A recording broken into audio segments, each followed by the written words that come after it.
Good day, everyone. You are welcome to the OID Foundation Social Talk Series.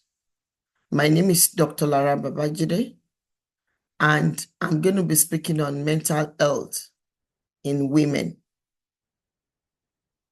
Why is mental health in women important? Women are an integral part of our society. Women are homemakers, women are mothers, women are grandmothers, women are workers. In every social group, many times there is a woman. Also, women experience depression, women experience anxiety, and women experience hormonal changes. All this can affect the mental health of a woman. Types of mental health. There is the social well-being. This encompasses of the ability to sustain meaningful relationships. Women are always the one that suffers when it comes to relationships, especially relationships that involve a woman and a man, marital relationships. So, social well-being of a woman is usually affected.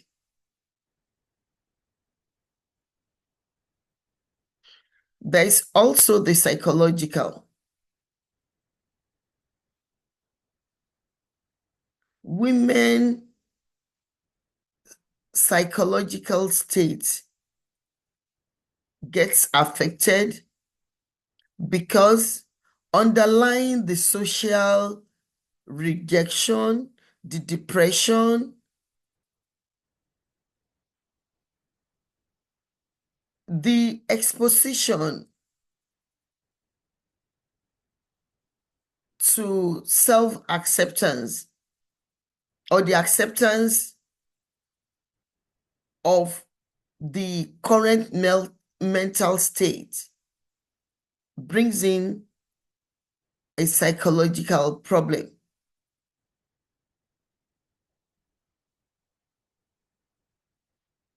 It is many times behavioral.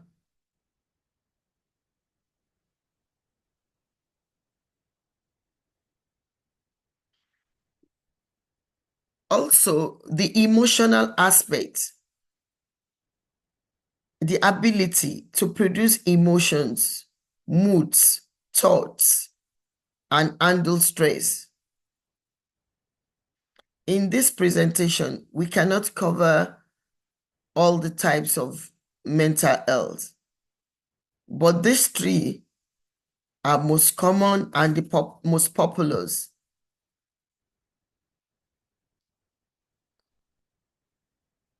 What are the symptoms of mental health disorders in women?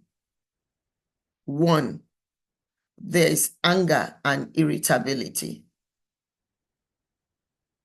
When you see traits of unnecessary anger, irritation, they could be traits of mental health. There is fear and worry.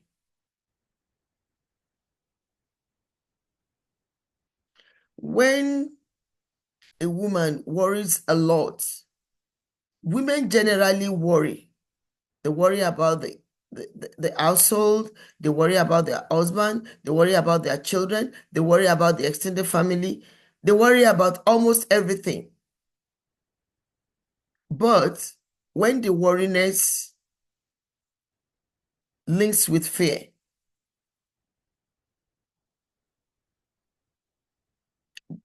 it's a trait of mental health. Also, there's sleep deprivation. When a woman hardly sleeps or a woman sleeps excessively, they are traits of mental health. I want to clear it that sometimes people may not be able to sleep because of one ailment or the other. No, it's different. Being not able to sleep because of sickness and being not able to sleep because of underlying mental health issue, they're two different things. Then there's mood changes.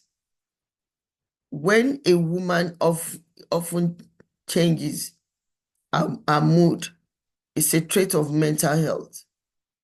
Very high up there at the moment, very down low there at another moment. It's a trait. Also, there are weight changes. When a woman becomes unnecessarily obese, or when a woman begins to lose weight, these are signs of mental health. And it can also lead to misuse of alcohol and, though not listed, I've had misuse of drugs. There have been instances where people result into drugs because of their mental health issue. How can we manage mental health disorders? One, there are natural remedies. When you talk about natural remedies, they are outside the conventional medical line. Though some are related, like let's take relaxation. A doctor would advise you to relax, to rest and relax. There's eating healthy. If you are able to rest very well, sleep very well, eat very well, avoid caffeine where applicable, use essential oil, lavender, lemon balm. Those are natural remedies. Meditation, lots of exercise. It's still part of natural remedies. Then there are alternative therapies. These alternative therapies are medicinal. They are medicinal. But some of the alternative therapies are made into like powder, like drugs, but I will leave this to the specialists who prepare alternative therapies.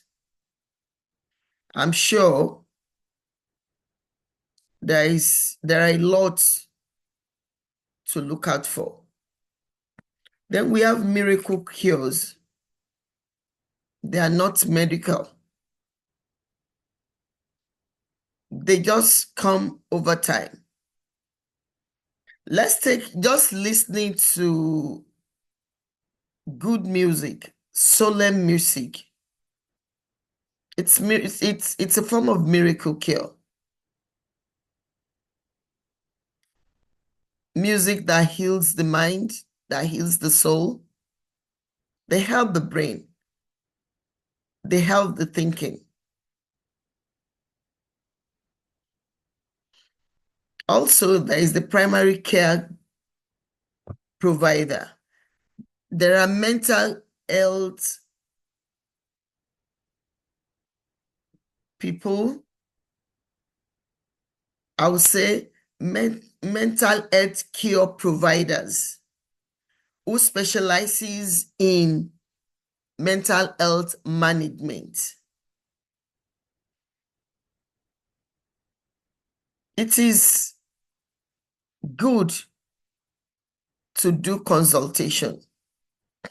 In the modern day workplace, there is always a provision for people or women who need mental health care.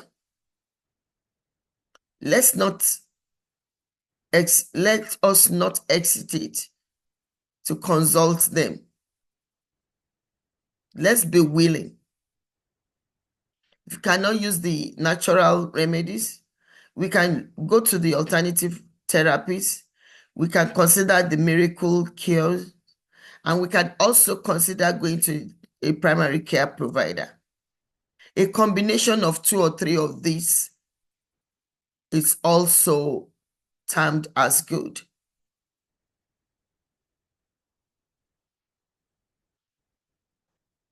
It is important to learn to speak up. Mental health can be killing.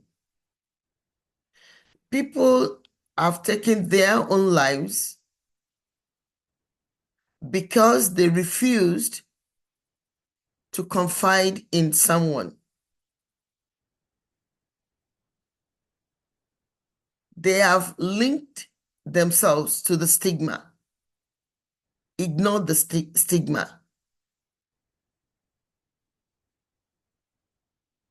Confide in someone. Talk to a friend. Talk to somebody you can confide with. Let them know what you are going through as a woman. If they cannot counsel you, if they cannot pray for you, they can refer you to people who can do this. If they cannot support you, they can give you options of what to do. Then request a cure. Request. If you don't tell someone you have a mental, or even if you think it, there is a chance that it is 70% true. But if you know it, why not request a cure? Build your confidence. A lot of confidence goes into mental health care. Mental health state is a passing phase.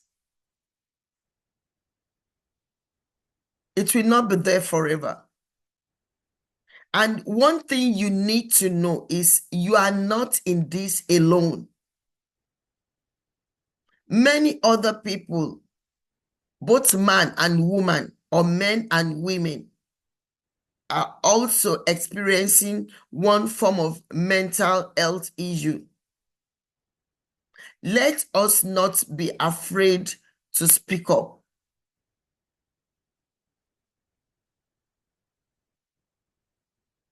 You are not in this alone.